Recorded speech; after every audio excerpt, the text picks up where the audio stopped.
तो आज वाली वीडियो के अंदर हम उस एनिमे का रिव्यू करने जा रहे हैं जिसने की अपने रिलीज होने के साथ ही पूरी दुनिया में तबाही मचा दी है और इसीलिए इस वाले एनिमे को नेक्स्ट अटैक ऑन टाइटन भी कहा जा रहा है। और ये वाला एनिमे है none other than Kaiju number 8। इस वाले एनिमे के अंदर बेसिकली हमें एक ऐसा वर्ल्ड दिखाया गया है जिस वर्ल्ड के अंदर अचानक से कई सारे मॉन्स्टर सामने आते हैं और वो हर तरफ तबाही मचा के इंसानों को मारने लगते हैं। एंड इस दुनिया के इन्हीं सारे मॉन्स्टर्स को काइजू कहा जाता है। और वैसे तो ये सारे काइजूस काफी पावरफुल है, लेकिन तब भी कुछ ऐसे ह्यूमंस है जो कि इनसे लड़ने का दम रखते हैं। एंड उन्हीं ह्यूमंस को काइजू हंटर्स कहा जाता है। और वो सब के सब बेसिकली एक ग्रुप का पार्ट होते हैं जिस ग्रुप को कहते हैं डिफेंस फोर्स। और इस डिफेंस फोर्स को बेसिकली एक पूरी आर्मी की तरह ऑपरेट किया जाता है, यानी कि इसके अंदर अपने सूट्स होते हैं, इनके सोल्जर्स वेपन्स को यूज करते हैं और यहाँ तक कि इस डिफेंस फोर्स के अंदर जितने भी सोल्जर्स होते हैं उन सभी को troop members, platoon leader, vice captain, commander और कमांडर इन चीफ जैसे कई सारे रैंक्स में बांटा गया है। और इसीलिए सबके सब अपने काम को बड़े सिस्टमैटिक तरीके से करते हैं। हालांकि देखा जाए तो काइजू नंबर 9 का जो एनिमे है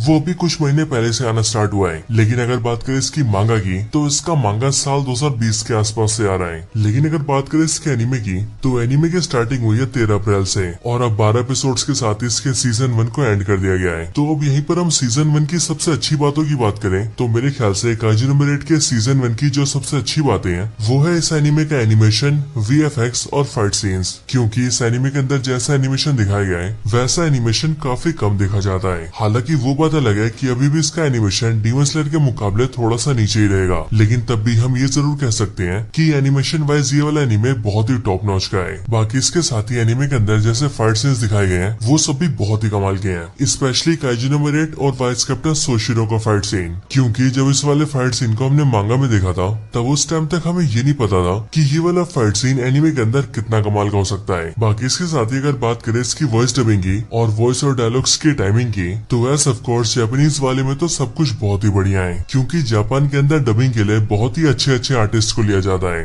और इसीलिए जापानीज डबिंग से कोई शिकायत नहीं है। लेकिन हाँ, अब क्योंकि ये वाला एनिमे हिंदी में भी डब हुआ है इसलिए हम यहाँ पर इसके हिंदी डब की बात कर लेते हैं। तो हिंदी डबिंग के लिए सबसे पहले तो मैं यही बोलना चाहूंगा कि एनिमे के अंदर डायलॉग्स की जो टाइमिंग है उसमें कहीं पर भी कोई प्रॉब्लम नहीं है। लेकिन हाँ, हिंदी में जैसी डबिंग की गई है वो डबिंग मेरे ख्याल से ज्यादा खास नहीं है, क्योंकि अगर एनिमे वाले कोशिश करते तो वो हिंदी में इससे बेहतर डबिंग करवा सकते थे। इस मामले के अंदर मुझे ड्रैगन बॉल जी और नारुतो जैसे एनिमेस काफी पसंद है, क्योंकि उनकी हिंदी डबिंग बहुत ही कमाल की है। लेकिन हाँ, काइजू नंबर 8 की बात करें तो इसकी हिंदी डबिंग थोड़ी सी फीकी पड़ जाती है। हालांकि तब भी कई सारे ऐसे कैरेक्टर्स थे जिनकी आवाज मुझे ऑलमोस्ट परफेक्ट लगी थी, बट तब भी मोस्टली कैरेक्टर्स की आवाज को सुधारा जा सकता था, खास तौर पर वाइस कैप्टन सोशिरो और मीना की आवाज को। इसके साथ ही इस वाले एनिमे के अंदर कॉमेडी सीन्स भी बहुत सारे हैं और जहाँ जहाँ पर कॉमेडी सीन्स आते हैं वो सारे सीन्स सिनेरियो के हिसाब से काफी फिट बैठते हैं। इसीलिए मेरे हिसाब से कॉमेडी वाले सीन्स इस एनिमे का one of the best part है। इसके अलावा एनिमे के बैकग्राउंड म्यूजिक की बात करें और इसके एपिसोड्स के ओपनिंग म्यूजिक की बात करें तो उन सब के अंदर कोई भी शिकायत नहीं है, सारी चीजें ऑलमोस्ट परफेक्ट है। हालांकि इन सब के अलावा अगर हम बात करें एनिमे के उन पॉइंट्स के बारे में जो चीजें मुझे बिल्कुल भी पसंद नहीं आई है तो उनमें सबसे पहली चीज है जय नारुमी का थोपड़ा। क्योंकि मुझे नारुमी का थोपड़ा एनिमे के अंदर बिल्कुल भी पसंद नहीं आया है। इसे देखकर लिटरली ऐसा लगता है कि किसी 16 साल के बच्चे को पीट कर उसके मुंह को सुझा दिया हो, और इसीलिए नारुमी के अपीयरेंस को लेकर मैं काफी डिसअपॉइंट हूँ। हालांकि अगर बात करें मांगा की तो काइजू नंबर 8 के मांगा के अंदर ऐसा बिल्कुल भी नहीं है, क्योंकि वहाँ पर नारुमी को काफी बढ़िया तरीके से पोर्ट्रे किया गया है एंड वहाँ पर नारुमी देखने में काफी बढ़िया लगता है। लेकिन हाँ, एनिमे के अंदर जो उसके साथ किया गया है वो तो कहीं से भी माफी के लायक नहीं है। और हाँ, एनिमे के अंदर नारुमी का अपीयरेंस इसलिए भी इम्पोर्टेंट है